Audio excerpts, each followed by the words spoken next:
Thank you, everyone. We will continue here, and we will conclude here. We do have 2 speakers left. Thank you so much for your patience, but more importantly, thank you so much for your support and for being out here today. Up. Thank you.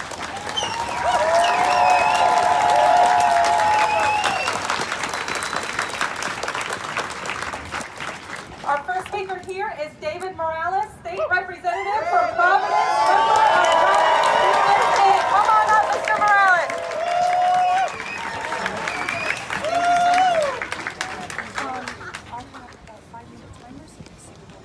Yeah, just to have an idea.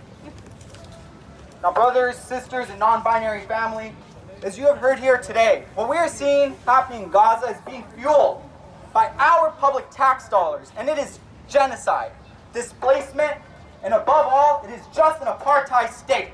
And over the last 2 weeks alone, over 200 Palestinians, including 60+ children, have been murdered.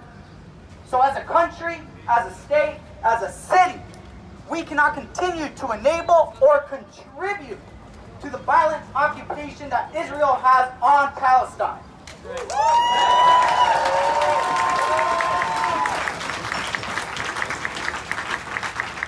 Now, despite the ceasefire announced yesterday, we need to be clear that ceasing fire does not end the brutal displacement and occupation happening. Because Palestinians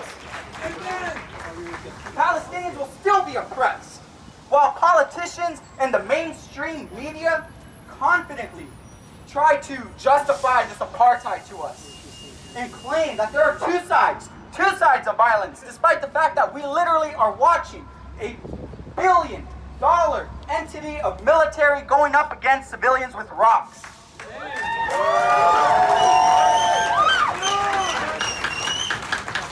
They even like to go as far as saying that Israel is the victim, and they are the ones that we should be actively supporting as a country.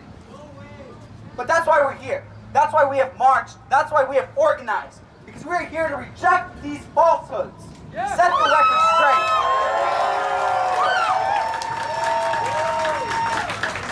Most importantly, we are demanding that we divest from this violence that we have been supporting endlessly since 1940s.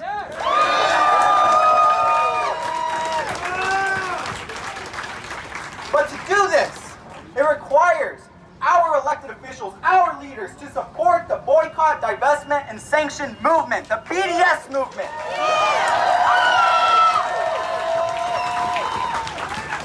Because, again, despite what the media tries to tell you, the BDS movement is one that is being led by Palestinians. Yes. It is a systemic effort to finally end.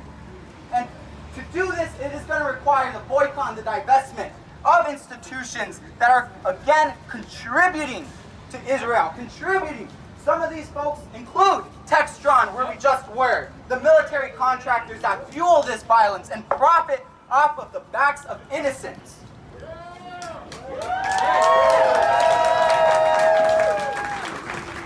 So during this time of crisis, we need our Rhode Island federal delegation to play a role by using their positions. This includes Senator Jack Reed.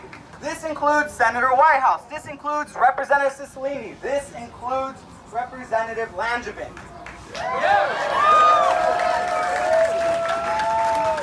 They have the privilege to be in Washington, D.C. They have the privilege to have a seat at the table when it comes to conversations regarding foreign affairs.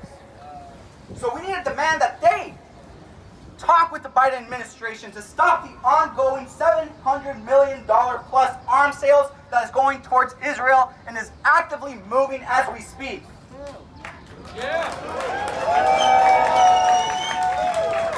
On a more sustainable front, we also need them to advocate for the removal of the $3 billion plus military aid that we, the taxpayers of the United States, are contributing to each and every single year, despite the fact that we have thousands of people who are homeless across the streets here in the United States, here in Rhode Island.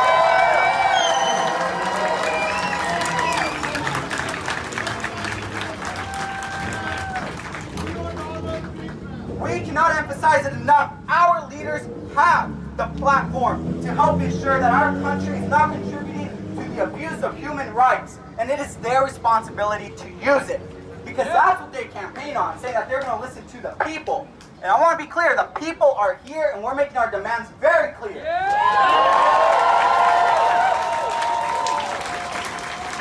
So all that said, none of what we are demanding is radical.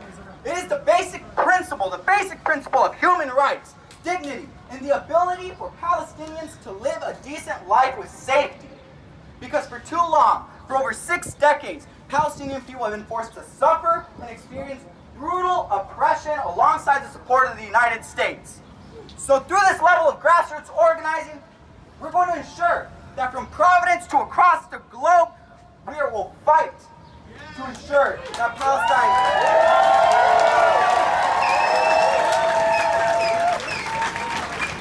We will ensure that Palestine is finally free through state divestment, through federal divestment.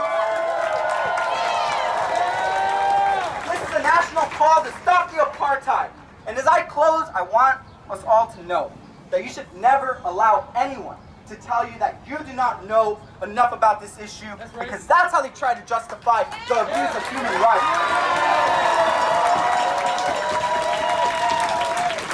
We recognize a humanitarian crisis when we see it, and we are demanding that it ends. Thank you.